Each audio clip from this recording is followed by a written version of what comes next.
Pulse भेजा, ऐसे कोई पल्स जारी है, घबराना मत, बिल्कुल मत घबराना। ठीक ठीक है सर जी, ओके। यहां पर सपोज तू है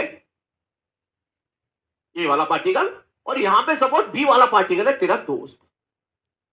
अब याद कर वो लेक्चर जब तूने मेरा मूड खराब किया था, जब मैंने बोला था कि पल्स आ रही है, जब आएगी तो सबसे पहले भाई साहब ए को मिलेगी, ए के भाव बढ़ना शुरू हो जाएंगे, ठीक है। फिर ए वाला भाई साहब एक टेम्पर दिखला आसमान में उड़ जाएगा, ठीक है। और वो ये बात भूल जाएगा कि अगर वो ऊपर जाएगा तो नीचे भी आएगा, ठीक है। उसके बाद अगला नंबर किसका है, उसका अगले बाद नंबर बी का है।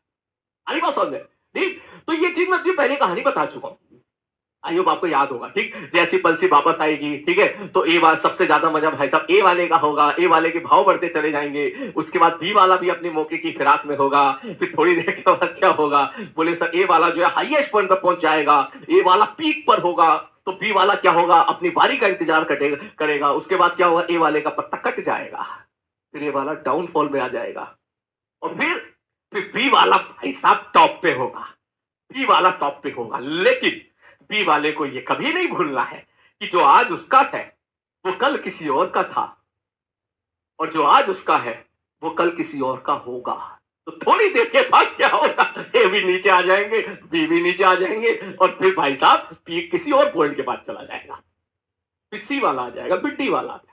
नेचर का यही नियम है, ठीक है, ठीक है, नेचर का यही नियम है, ठीक है सर जी, ओके। तो हाँ, नेचर का यही नियम है, चाहे ए हो या बी हो, या बी के बाद आने वाला सी हो या डी हो, ठीक है, ठीक है भैया, डाउन तो भैया सबका आना ही आना है, ये तो स्वाभाविक सी बात है।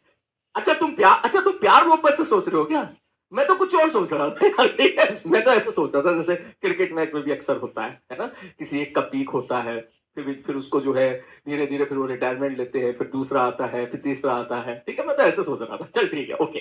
तो मेरा पॉइंट ये है कि मान लें इनके बीच की दूरी